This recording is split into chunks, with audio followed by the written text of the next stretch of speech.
Bismillahirrahmanirrahim. Alhamdulillahirrabbilalamin, kita berjumpa sekali lagi. #Jodoh Hartanah, apa khabar anda pada hari ini? Kita berjumpa sekali lagi di alam maya. Anda di sana, saya di sini. Jom saya bantu anda hari ini. Okey? Apa khabar anda di rumah? Pagi. Alright? So kita kena keep on positive attitude. Keep on momentum. Alright? So hari ini sekali lagi kita bertemu di pagi hari untuk saya meneruskan tugas saya sebagai seorang pejuang hartanah untuk membantu anda sebagai seorang konsultan hartanah untuk upgrade ilmu anda. Alright? Proses pembelajaran tidak terhenti walaupun ada kekangan. Okey? Ketahuilah, di saat anda berhenti untuk upgrade diri anda, di saat itulah kemungkinan pendapatan anda akan terhenti. Alright.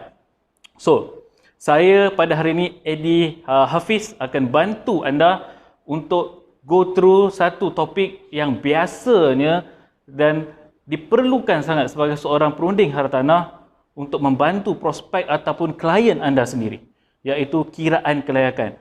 Pada hari ini saya akan bawa dua topik, iaitu kiraan kelayakan LPPSA dan bank. Kenapa LPPSA dan bank? Sebab ini adalah dua sasaran utama sebagai perunding hartanah dan orang yang perlu kita bantu. Okey, jom kita lihat apa topik pada hari ini. Okey. Untuk pinjaman LPPSA dah biasanya, walaupun anda dah tahu, kita ulang kembali. Okey, ada tiga syarat utama untuk seseorang itu menggunakan pinjaman LPPSA, iaitu Lembaga Pembiayaan Perumahan Sektor Awam. Okey. So, untuk syarat yang pertama, dia mestilah seorang yang bekerja di kerajaan ataupun GLC yang layak. Okey. Because kenapa dekat situ ada tulis GLC yang layak? Kerana ada certain government link company tidak layak untuk menggunakan LPPSA, seperti MNC. Mereka kadang-kadang dikategorikan sebagai salah satu syarikat yang ada link dengan government, but tak boleh, seperti KWSP. Tidak dibenarkan untuk pakai LPPSA. Tapi ada juga JLC seperti LHDN dibenarkan untuk pakai LPPSA. Seperti MPOB boleh digunakan sebagai LPPSA. Dan untuk detail company ataupun JLC ataupun kita panggil jabatan mana yang layak, anda boleh lihat di dalam Dropbox yang telah disediakan oleh SV Partners. Alright. So syarat kedua, seseorang yang bekerja itu mestilah berjawatan tetap. Okey, berjawatan tetap, bukannya kontrak.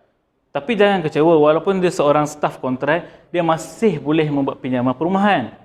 Tetapi ianya di bank, sehingga dia telah disahkan jawatan dan tetap bekerja di sektor awam, barulah mereka layak untuk menggunakan LPPSA. Okey. Untuk bagi yang baru, ada dua sekarang, iaitu berpencen ataupun KWSP. Ini adalah skim, dua skim yang telah dikeluarkan. Okey. Tidak kisah sama ada mereka memilih skim pencen ataupun KWSP, mereka tetap boleh menggunakan pinjaman LPPSA. Perbezaannya hanyalah apabila seseorang itu memilih skim KWSP, limit pinjaman adalah sehingga mereka habis bekerja ataupun pada umur 60 tahun. Okey, bagaimanapun untuk siapa yang memilih berpencen, pinjaman akan drag sehingga umur 70 tahun. Itu adalah dua perbezaan. Kadang-kadang pastinya ada seorang penjawat awam akan tanya anda, apa bezanya saya seorang staf berpencen? Kenapa saya KWSP kelayakan saya kurang, ataupun kawan saya beli harga rumah yang sama, umur pun sama, kenapa saya punya lebih mahal? Sebab bila dia status KWSP, pinjaman hanya sampai umur 60 tahun. Di mana kawan dia status skim berpencen sehingga 70 tahun. So ada perbezaan 10 tahun di situ yang menyebabkan pinjaman kawan dia lebih murah daripada dia, walaupun umur dan gaji yang sama, dia tetap kena bayar lebih sikit. Itu adalah keistimewaan siapa yang memilih skim berpencen. Alright. So syarat yang ketiga adalah sah jawatan dan lebih setahun. Okey. Kenapa ada lebih setahun? Because untuk tentera, mereka ini kita kenal. Selepas keluar dari rekrutmen, dia ni dah sah jawatan.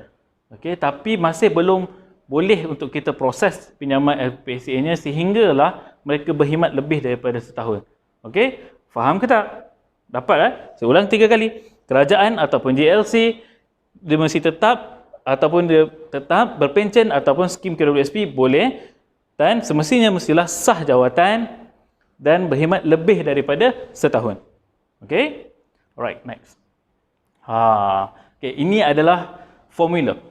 Formula yang biasanya kita gunakan untuk kiraan kelayakan.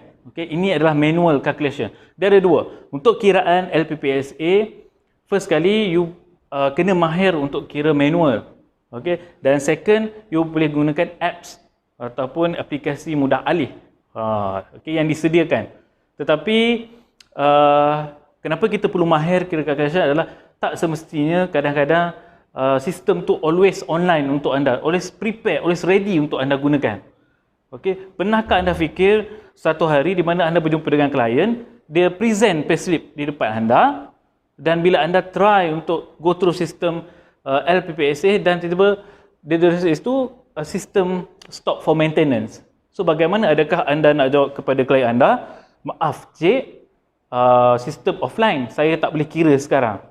Okey, kalau anda buat macam tu, itu dah dikira minus point untuk you sebagai seorang konsultan hartanah.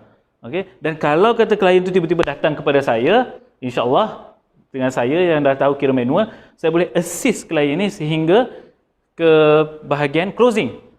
Bagaimana dengan anda? Anda telah mensisirkan peluang yang ada di hadapan anda. Okey, that's why ilmu calculation manual ni sangat penting. Okey, so untuk kiraan manual ada beberapa poin yang anda perlu pegang, yang perlu anda ingat. First kali anda perlu tengok payslip.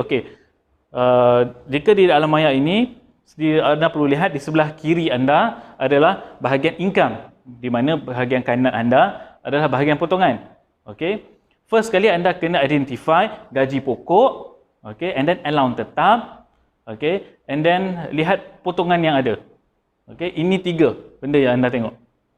So kita go through sebahagian dulu, kita tengok dulu apa yang kita kategorikan sebagai allowance tetap. Alright. So gaji pokok adalah gaji pokok, even di dalam payslip pun akan tulis gaji pokok. So untuk allowance tetap normally hanya ada 3 yang biasa, kebiasaan. Almost 90% payslip yang saya terima ada 3 benda ni, iaitu imbuhan tetap khidmat awam ITKA, imbuhan tetap perumahan ITP, ataupun allowance perumahan wilayah, ataupun bantuan BI lah, bayaran insentif. And then satu lagi bayaran sara hidup, KOLA. Ini 3 normally. Sebab selain itu juga, selain daripada yang normal, ini saya panggil normal because ini 90% payslip memang ada. Untuk yang berlainan, yang berlainan ni dia akan ada JUSA, ITJU. Tapi normally ITJU ni tak akan cari anda, kerana untuk dia berada di jawatan utama, maksudnya pangkat dia dah tinggi. Dan pendapatan dia pun dah steady. Dia tak memerlukan kadang-kadang rumah mampu milik ini. Tapi walaupun dia tak memerlukan, tapi percayalah kadang-kadang dia wujud. Tapi 3 ni anda kena kenal. ITKA, imbuhan tetap perumahan, dan KOLA. Ini 3 adalah imbuhan tetap yang diterima untuk pinjaman perumahan LPPSA. Selain daripada itu, contoh kalau anda dapat payslip seorang polis, dia akan ada allowance penyiasat, itu tidak dikira. Bantuan insentif kritikal kadang-kadang untuk jawatan yang di Kementerian Kesihatan, itu pun tidak dikira. Even tentera kadang-kadang ada allowance komando. Maaf, allowance komando tidak diterima. Even personal experience saya, kadang-kadang bila dia presentkan payslip, anda kena tengok adakah itu payslip yang terbaru ataupun payslip ini adalah payslip yang 2-3 bulan lepas. Kadang-kadang diorang ni suka bagi payslip yang bersih yang sangat tinggi, berbanding apa yang status. Ini kadang-kadang perangai diorang. Tapi please take note, kita perlukan payslip yang terkini, bukan payslip yang dah 2-3 bulan lepas. Alright. So ingat gaji pokok, allowance tetap dan potongan. Ini 3 benda yang you kena tengok. Okay. And then di bahagian potongan sebelah kiri, anda kena tengok. Okay, ada potongan wajib dan ada potongan yang kita panggil potongan lain-lain. Okay, sebab yang tu ada PTPTN, ada macam-macam lah, okay, pinjaman personal loan yang diorang buat. Potongan wajib adalah cukai, PCB, pekeso, mungkin court order dan lain-lain. Okay, benda tu ada dalam kita punya slide dan you boleh go through. Okay, dan potongan yang tidak diambil kira. Yang ni you kena betul-betul identify. Potongan yang tidak diambil kira bermaksud potongan itu memang walaupun dia ada dalam bahagian kiri payslip yang you lihat sebentar lagi, okey, ataupun you dah ada payslip di depan mata you, okey, cuba lihat di bahagian payslip. Okey, sebelah kiri. Sebab sebelah kiri adalah bahagian pemotongan. Okey. Biasanya zakat, okey, zakat dikira sebagai simpanan, maka dia bukanlah potongan. Tabung haji pun simpanan. ASNB tolong. 3 kali tolong. Okey, 3 kali tolong ni maksudnya benda ni selalunya konsultan buat silap. Okey, untuk ASNB, kalau dia tulis kat situ ASNB dikira sebagai simpanan. Tapi kalau dia kata mungkin I destinasi tapi dia kata yang ni adalah ASB.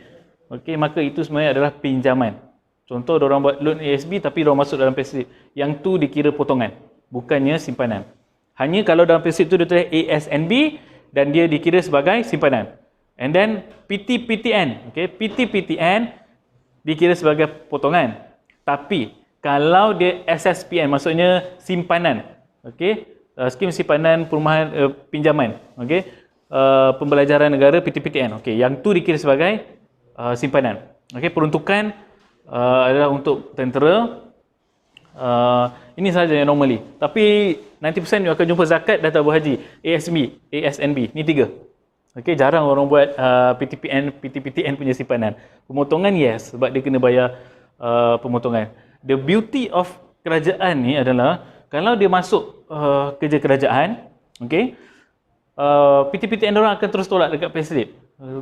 Kalau compare dengan swasta, lecehnya dekat situ. Okey, bila kita tanya adakah cik bayar PTPTN? Bayar. Dan bila kita buka SeaCris, sangkut sebab PTPTN. Tapi kerajaan ni bagus, dia dah siap tolak. Okey? So, perasan tak dekat slide ni ada 2, 80% dengan 60%. Bahagian atas 80%, okey, 80% dengan 60%. Okey, nampak? Kenapa darat 80 kena darat 60? Okey. Untuk bahagian 80%, dia ada potongan lain-lain. Maksudnya dia ada hutang yang lain. Ada angkasa, ada tu, dan you perlu pakai 80%. Okey, tapi bila masa you kena pakai 60%? Bila dia hanya ada potongan wajib sahaja dan tak ada hutang lain. Okey, that's why saya cakap identify hutang wajib. Cukai, PCB, pekeso. Yes, yang ni adalah wajib. Dan kalau dia tak ada hutang lain, tak ada angkasa, tak ada apa-apa yang lain, tak ada PTPTN dan benda semua, okay, then you pakai 60%. Okey, ingat 2 perbezaan, 80 dengan 60%. Tapi percayalah cakap saya, almost 80% akan ada hutang lain. Okey, that's why saya biasanya akan pakai 80%. Tapi you tetap kena tahu bahawa 60% ni wujud. Supaya you tak salah kiraan, tak salah bagi maklumat kepada you punya prospek. Okey, nanti kalau you salah kira, prospek ni you kena faham, dia tak akan contact you seorang. Okey, dia akan contact you, dia akan contact saya. Okey, dia akan tanya kiraan dia, because kiraan ni bagi dia basic, semua orang perlu tahu. Okey. So, apa pendapat you apabila dia bagi tahu, you bagi tahu dia, contoh kelayakan cik 200,000. Dan bila dia pergi kat saya, maaf cik punya kiraan kelayakan pinjaman you hanya 150,000. Then dia bagi tahu kenapa ada perbezaan. Okey. Dan what is your justification bahawa dia punya lepas 200,000 dan saya boleh presentkan kenapa dia hanya lepas 150,000. Okey, ingat 80% dan 60%. Ni dua. Okey, jangan keliru. Ingat saya ulang balik-balik. 80% kalau ada potongan lain-lain, maksudnya ada angkasa, ada potongan lain. Kalau dia hanya ada potongan wajib, okey, cukai, pekeso dan apa yang kita dah justifykan di slide, pakai 60% sahaja. Okey, dapat? Pagi. Alright, keep your momentum. Stay focused. Alright. So, ini adalah summarize. Okey, gaji pokok tambah allowance tetap yang telah kita uraikan tadi. Darat 80%, tolak potongan lain-lain tambah potongan wajib dan you akan dapat anggaran bayaran balik bulanan. Okey. Tapi kena ingat anggaran bayaran balik bulanan dia akan 1,000, 2,000, mungkin 960. Okey. So okey.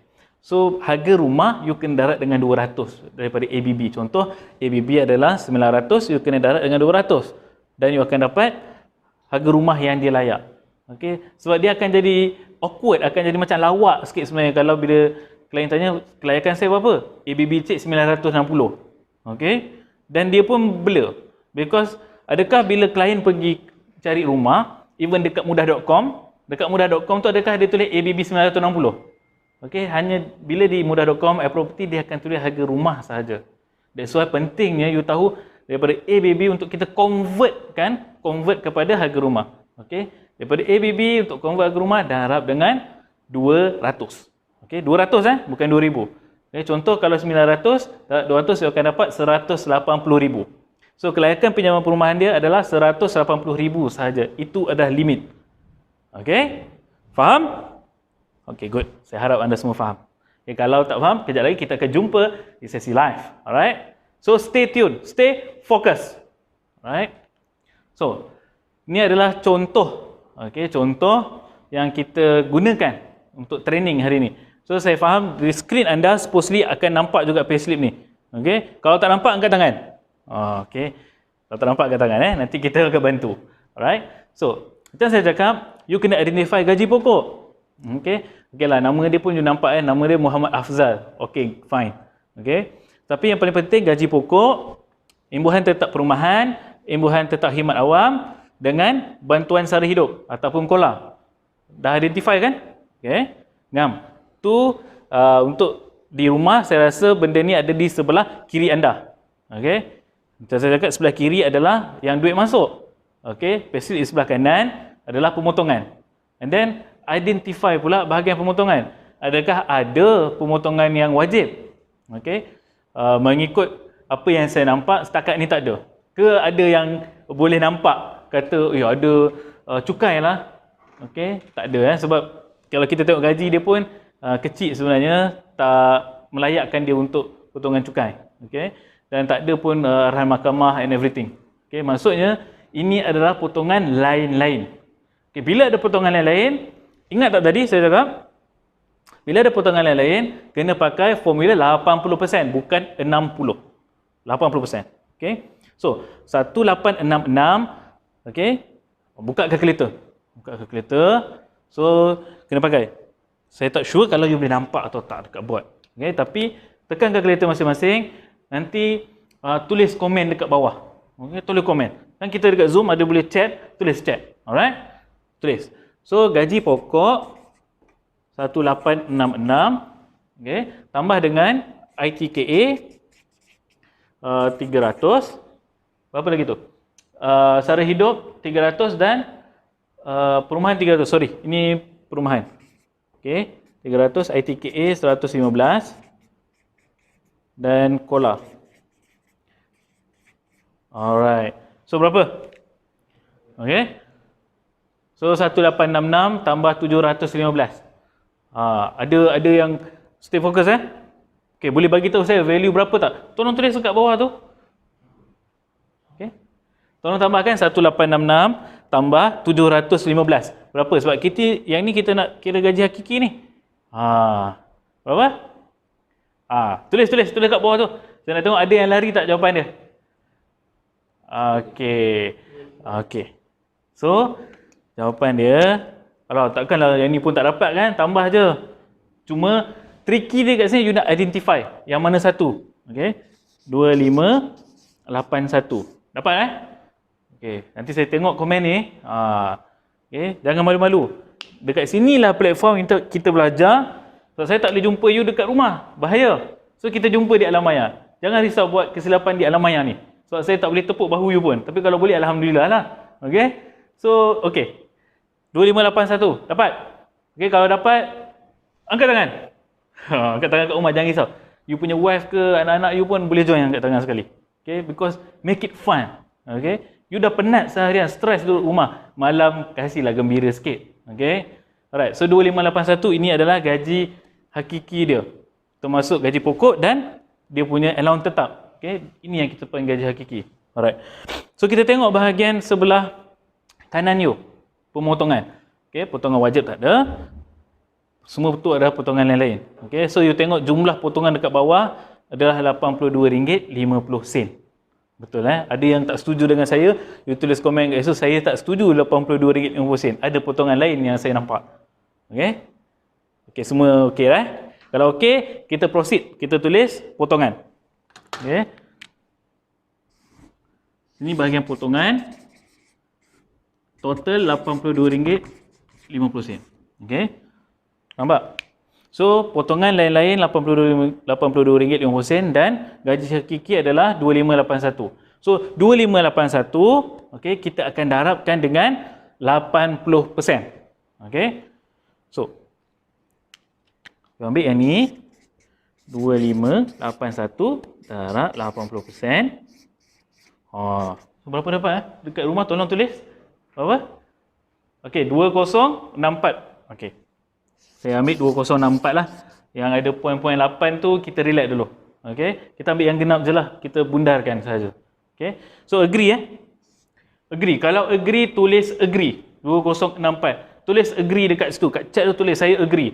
Saya bersetuju. Kalau tak bersetuju, tulis saya bangkang 2064. Tapi kalau 2064.8, kira sama lah. Sebab tu saya cakap bundarkan. Kecuali you kira dapat 2000 je, then you boleh cakap not agree.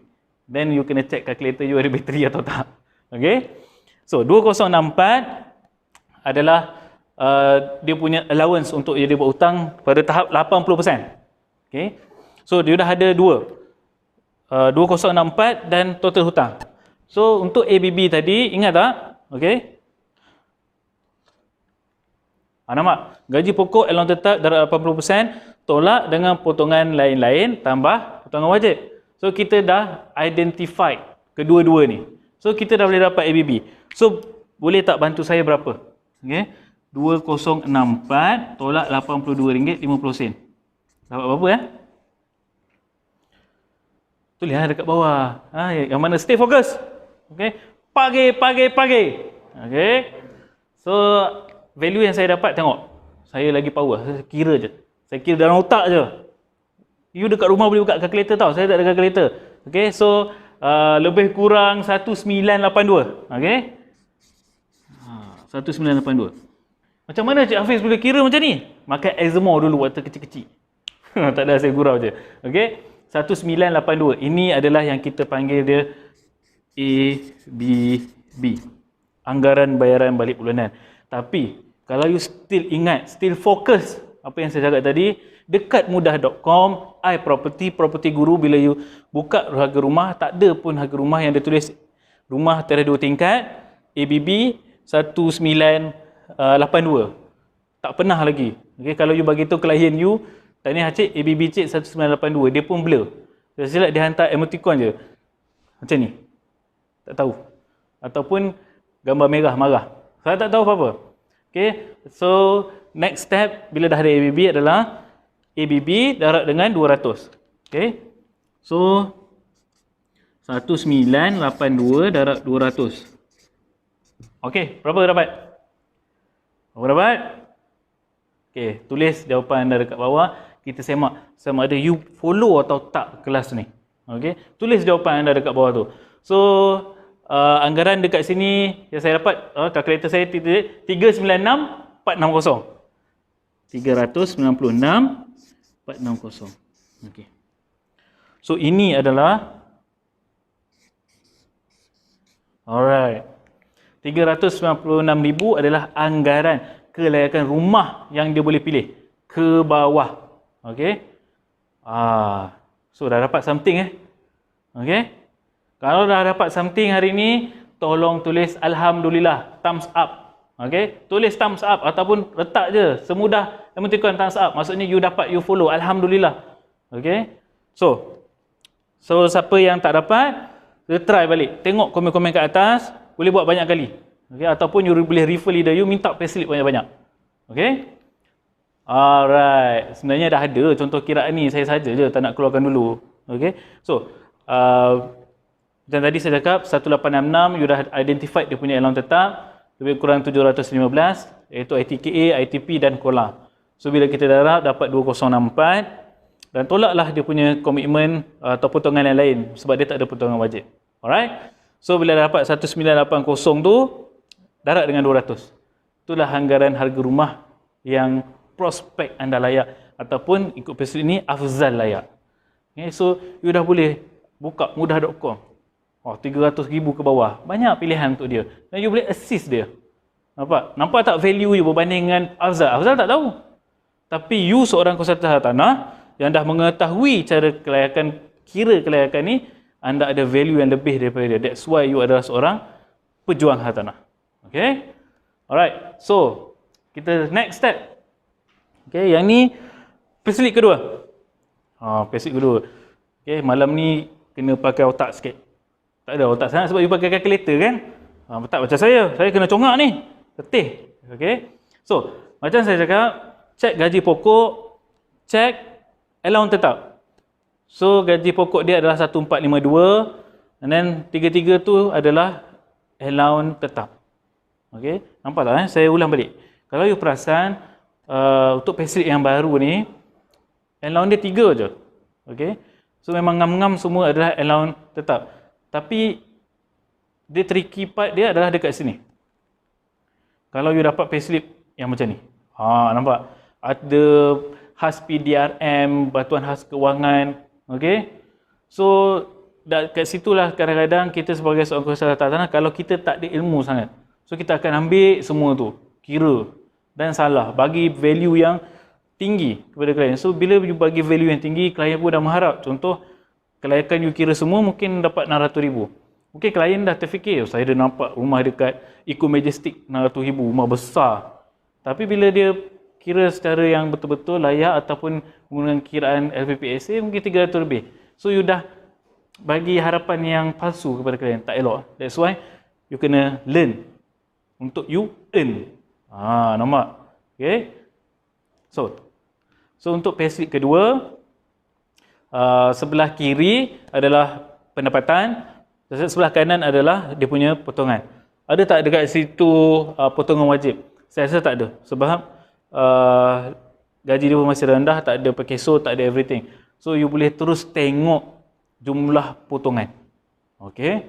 So yang ni cantik sebab jumlah pendapatan dah dekat situ 2167, jumlah potongan pun dah ada. So 2167 you boleh darab dengan 80%. Okay. Dan tolak terus 675. Okay. So tulislah value dekat bawah tu. Okay, boleh tulis 2167 dah darab 80%, tolak 675. ABB berapa? Saya nak you tulis ABB payslip kedua ni berapa. Bantu saya. Okay, sebab saya tak ada calculator, saya ada ni je. Okay, tolong bantu saya. Okay. Berapa? Tulis Saya check ni. Okay. So kita akan dapat lebih kurang 1058. Dia punya ABB. Okey, tapi macam biasa kena darab dengan 200 supaya you boleh dapat harga rumah. Okey. Sebab bagi saya tak logik bila you bagi tu klien tahniah cik ABB cik 1058. Dia pun tak boleh buat apa-apa. Okey, tapi bila you bagi tahu anggaran kelayakan dia 200,000, dia pun dah boleh cari rumah 200,000. Okey, tolong fair kepada klien. Okey. So, okey. Nampak? Ini kita dah siapkan supaya you dekat rumah boleh lihat nanti. Okey, macam mana kiraan? Apa yang Cik Hafiz bebelkan kat depan ni? Apa yang telah di-explain kan? Okey, tapi percayalah cakap saya, kalau you fokus, okey, fokus, insya-Allah you boleh faham apa yang saya katakan. Alright. So, untuk seterusnya kita akan pindah kepada pinjaman bank. Okey. So, untuk pinjaman bank, macam biasa ada juga few step atau few kelayakan yang you kena jaga. Kita panggil apa yang melayakkan seorang ni buat pinjaman dekat bank. Okey? Alright. Boleh masih boleh follow lagi kepala? Okey. So kita buat clapping semangat sikit. Okey? 3 2 1. Oh yes. Alright. Fokus. Pagi. Alright. So untuk kelayakan bank, seseorang yang bekerja itu mestilah berjawatan tetap. Okey. Nanti ada yang tanya saya soalan, "Cik, dia ni baru kerja 3 bulan." Okey, tapi dah tetap. Macam mana? Lihat kelayakan yang kedua. Mestilah lebih daripada 6 bulan. Sebab bank selalunya akan minta nak payslip 6 bulan, statement 6 bulan, EPF yang terkini. Okay, kenapa 6 bulan? Takut nanti baru kerja 3 bulan dah berhenti. Okay. So bank, ini adalah risiko kepada bank. You kena faham, bank sebelum dia bagi pinjaman, dia perlu tengok sama ada dia ni layak atau tak, boleh bayar atau tak. Risiko kepada dia. So that's why bank perlukan something yang boleh dia percaya. Okay, bank perlukan solid proof. That's why jawatan tetap, okay, dan telah lebih 6 bulan berkhidmat. Tapi biasanya bila dah lebih 6 bulan dah berjawatan tetap lah, unless several contoh kadang oil and gas, dia ni kontrak, itu kes lain. Okay? Tapi kebiasaannya swasta dia kena jawatan tetap lebih 6 bulan dan kena ada caruman KWSP.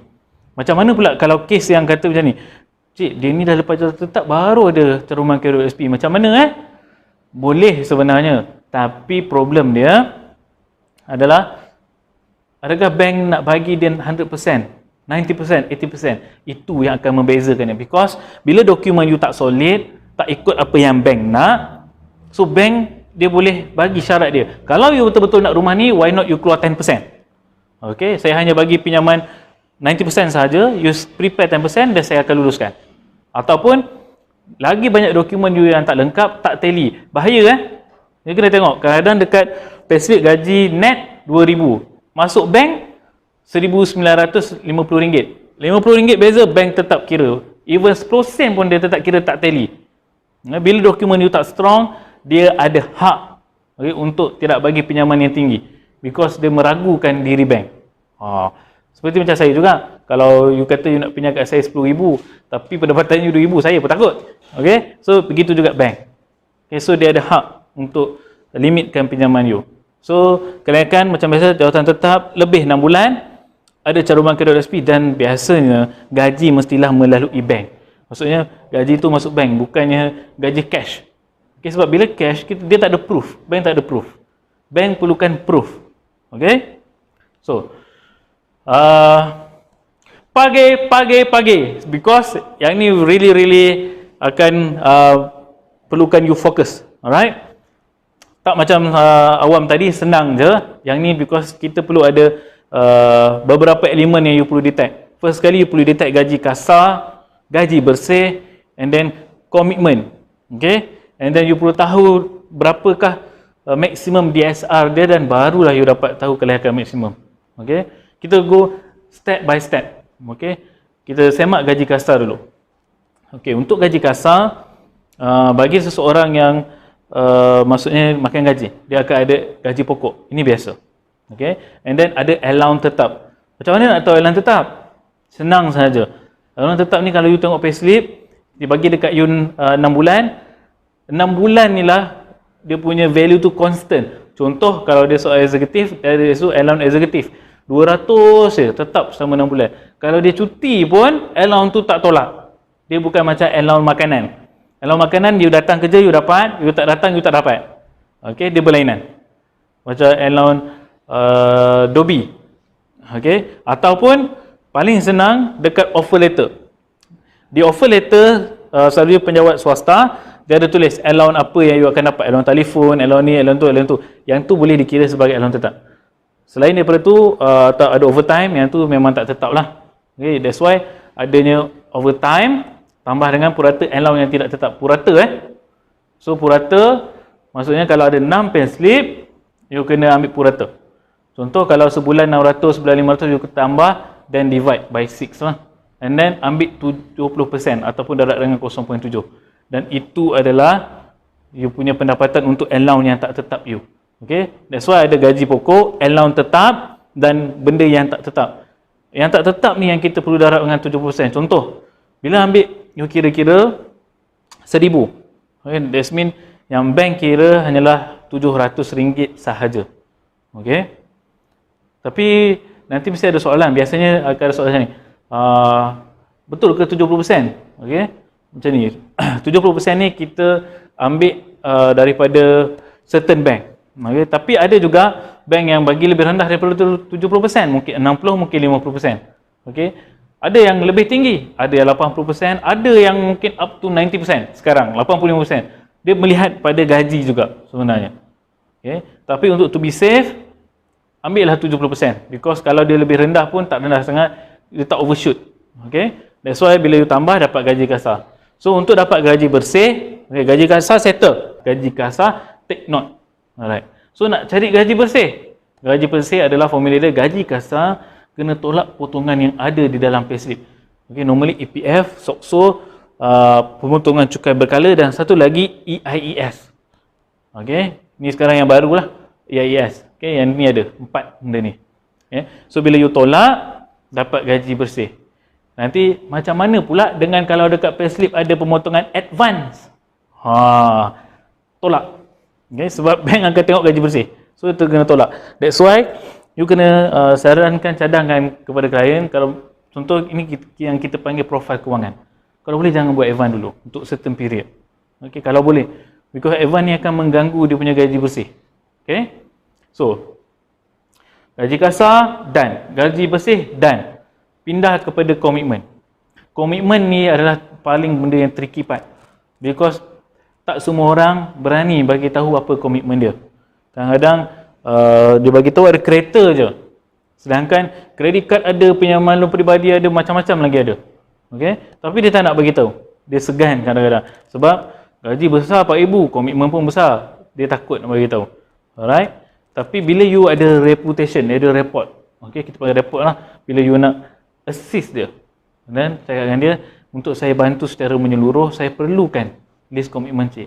Ya, benda ni kita, akta ni memang kita lindungi. Mana boleh kita nak suka hati je tedahkan komitmen klien kepada orang lain. Tak boleh. Kita akan pakai untuk kegunaan kita dan kiraan kelayakan di bank nanti. Okay. Kereta maksudnya yang bawah nama dia. Komitmen ni yang atas nama dia sahaja. Okay. Bukannya kereta yang dibeli, okay, tapi atas nama ayah, atas nama wife, tapi dia yang bayar, itu bukan komitmen dia. Okay. Yang didaftarkan, yang dibuat loan atas nama dia, itu baru kira komitmen dia. Bersyukurlah dia kalau dia pakai kereta 6 tapi 66 bukan nama dia. Ngam, settle. Komitmen dia rendah. Okay. So contoh komitmen yang ada adalah kereta, pinjaman peribadi, kad kredit, PTPTN. Okay. And then loan Aeon lah, loan Singa lah, apa, semua tu komitmen. Okay. Cara paling mudah, senang saja, minta klien print report SIKRIS dan SITOS. Okay. Ini cara paling, because SIKRIS dan SITOS memang confirm tak boleh lari punya. Semua yang you buat, semua akan keluar. Even kalau dia blacklist pun, dia akan bagi tahu kat situ. Kadang-kadang ada klien ni, dia tak sedar bahawa nama dia dah masuk special attention account because dia beli kereta tapi orang lain pakai. Okay, orang lain tu tak bayar. Okay, then dia pun mungkin dah tukar nombor ke apa ke, dah pindah, so surat semua tak dapat. Tahu-tahu dah almost blacklist lah, dah masuk special attention account. Okay, dekat SIKRIS SITOS tu akan keluarkan komitmen dia. Okay, so then gaji kasar dan gaji bersih dan komitmen dan SIKRIS, minta SIKRIS settle. Okay, memang confirm dapat. So next kita move to nak kira maksimum DSR. Okay, untuk maksimum DSR kita perlukan gaji bersih. Okay, nampak ada dekat formula ada gaji bersih. Okay, kita dah belajar tadi macam mana dapat gaji bersih. Tapi ada term baru, NDI. Ni apa benda pula ni NDI? NDI ni yang kita panggil Net Disposable Income. Okay, maksudnya income yang diperlukan untuk dia survive. Okay, macam mana pun bank akan tolak value ni. Contoh, gaji 3,000, bank akan tolak terus 1,300. Okay, dan balance tu baru bank akan kira untuk boleh buat hutang. Because 1,300 ni diperlukan untuk dia hidup di bandar ke di mana-mana. Okay, NDI ni dia kira tengok, kalau you hidup di KL, mungkin NDI lebih tinggi. Kalau di luar sikit, lebih murah. Mungkin kalau di jauh sikit, di mungkin Kuala Selangor, mungkin rendah sikit. Dia lihat kepada taraf ekonomi satu tempat. Okay, so formula nak dapatkan maksimum DSR ni adalah gaji bersih. Okay, you tolak dengan NDI. Contoh, kalau dapat klien kerja di Kelang. Okay, di Kelang kita ambil adalah bandar. That's why gaji bersih 3,000, tolak dengan 1,300. Bahagi balik dengan gaji bersih. Okay, then akan dapat maksimum DSR dia berapa. Okay, faham So, untuk dapatkan kelayakan maksimum, Pagi. Okey. Nampak? Saya kena switch you balik. Okey, supaya you trigger. Uish, apa benda ni? Okey, yang mana nak almost tidur tu, wake up. Okey, wake up. Oh, terbuka pula payslip. Okey. So, gaji bersih darab dengan maksimum DSR, berapa persen tadi you dapat? Okey, tolak dengan komitmen darab 200. Okey, dan di situlah you akan dapat dia punya kelayakan perumahan. Okey. Maksudnya sebenarnya nampak tak darab 200. Sebelum darab 200 you sebenarnya dah dapat ABB dia berapa? Sama macam awam tadi. Maksudnya gaji bersih darab dengan maksimum DSR, you tolak dengan komitmen dia, you dah dapat ABB yang dia layak buat hutang. Rumah sekarang berapa? Darab 200 untuk dapatkan harga rumah. Okey, jom kita tengok contoh yang ada, payslip yang ada. Okey. Alright. So, payslip ni bekerja di Top Glove. Okey, nama kita dah hidekan lah. Okey, macam biasa saya cakap, tengok basic salary ada berapa, travel allowance ada berapa, merit points. Okey. Basic salary of course akan jadi fix. Tapi travel allowance ataupun merit point, dia kemungkinan boleh jadi allowance tetap ataupun tak. Tapi berdasarkan dia punya value ni normally adalah tetap. Kenapa saya cakap boleh katakan tetap? Sebabnya kalau allowance yang tak tetap ni, dia akan ada mungkin RM375 25 sen. Yang tu tak tetap because dia dah tolak. Okey. Sama dengan merit point juga. Kalau dia tak tetap ni akan ada mungkin RM13, RM12. Tapi you kena check 6 bulan punya payslip lah. Ini salah satu payslip saja. Okey. Yang kita pakai untuk tujuan training hari ni. Okey. Dan tengok deduction. Okey. Ada EPF, ada EIS, SOCSO dengan because dia seorang pekerja yang baik, okey, so dia datang lambat sikit. Okey, sebab datang lambat, you kena aware untuk swasta every minute count. That's why kalau dia masuk lambat tolak. Okey, datang lambat tolak, terlebih masa tolak, semua tolak. Okey, because tu semua adalah kos kepada syarikat. That's why adanya dekat sini lambat masuk, okey, lambat masuk rehat ke macam itulah. Keluar rehat awal pun ada kena tolak. Bersyukurlah anda sebagai seorang kuasa tanah tak ada pun tolak-tolak. Okey? Ngam masa anda. Okey? Cuma saya nak masa anda sekejap ni je untuk fokus macam mana untuk bantu dia ni untuk memiliki hartanah. Okey? Yang dekat sebelah kanan contribution tu biasanya adalah employer punya. Maksudnya yang you tengok deduction tadi adalah di bahagian pekerja, yang contribution tu adalah syarikat. That's why nampak je sama EPF tapi tu adalah syarikat punya part. Okay. So dekat sini dah nampak total deduction ada 558. Okay. Yang tadi net pay dia ada 2,780 sebab 300 3,000 dah tolak dengan 500 lah. Okay. So you dapat net pay. Nampak gaji bersih dah nampak situ. Gaji kasar you dah detect. Okay. Dan you dah detect dia punya penolakan. Yang dia dah tolak boleh jadi net pay. Okay, kita tengok contoh. Alright. Yang ni secret komitmen. Ingat tadi saya cakap detect gaji kasar, detect gaji bersih and then komitmen. 3 benda. Okey. Mungkin dekat skrin anda lebih jelas ataupun kalau tak jelas nanti kita mungkin boleh hantar soft copy kot benda ni. Sebab dekat sinilah you boleh nampak dia punya komitmen. Kalau dekat sini saya nampak dah 553. Okey. So ini adalah dia punya report secret. Siapa yang tak pernah tengok report secret ni adalah salah satu contoh. Nampak November secret kita ambil setahun So November, Disember, Januari, Februari ada delay sikit dia bayar. That's why ada keluar nombor 1 salah satu. After that semua cantik. Okay. March, April sampai ke 2019 ni semua cantik lah dia bayar. So 6 bulan cantik tak ada masalah. Okay. Lagipun satu-satu. Okey lah. Maksudnya tak ada isu. Okay. Yang paling penting dekat skrin ni kita nak tengok berapa bulanan dia. Jumlah ansuran bulanan. Tengok 553. Okay. So ini contoh kiraan. Nampak? Tadi gaji kasar dia basic 3024. Allowance dia tadi ingat travel allowance 300, RM15 merit point. So gaji kasar. So gaji bersih gaji kasar tolak komitmen dia. Tadi 558. Okey, nampak? 558.50. Okey, agree. Kena agree sebab dah ada kat sini. Okey. So gaji bersih dah detect 2780. So komitmen dekat secret. Okey. Ni dekat Sikris 553 dah keluar dekat situ. So senang je. Okay? And then you tolakkan dia punya gaji bersih, tolak NDI. Okay? Ingat formula kita yang keempat. Step kita keempat untuk dapatkan maksimum DSR. Gaji bersih, tolak dengan NDI, bahagi balik dengan gaji bersih. So maksudnya dia punya maksimum DSR sekarang 53%. Apa yang dimaksudkan 53% ni sebenarnya? Contoh, seseorang pada gaji 3,000, maksimum DSR yang dia boleh buat hutang kemungkinan 60%. Depends dekat bank. Contoh 3,000 mungkin dekat Maybank 65%. Dia mungkin dekat bank Islam 70%. Okey, sekarang dia di taraf 53%. So dia ada limit lagi untuk buat pinjaman. Okey, kecuali tiba-tiba bank tu punya DSR 50%. So maksudnya dia dah out, dia dah tak boleh pakai. So dia dah exit dia punya kelayakan dia untuk dia buat hutang. Okay? So, cara untuk semak berapa rumah yang dia layak. Okay? So, ambil 2780, darat dengan maksimum DSR, tolak dengan dia punya komitmen darat 200. So, layaklah dia rumah yang berharga 184,133. Faham? Okay? Dapat Okay. Saya harap kiraan bank ni you dah okey. Ini contoh yang paling mudah, step by step kita dah bawa you. Okey? So, ada apa-apa soalan untuk saya? Kita jumpa sebentar lagi di sesi live. Okey? Simpan soalan anda, tulis soalan anda. Saya akan jawab sebentar lagi. Alright, pagi.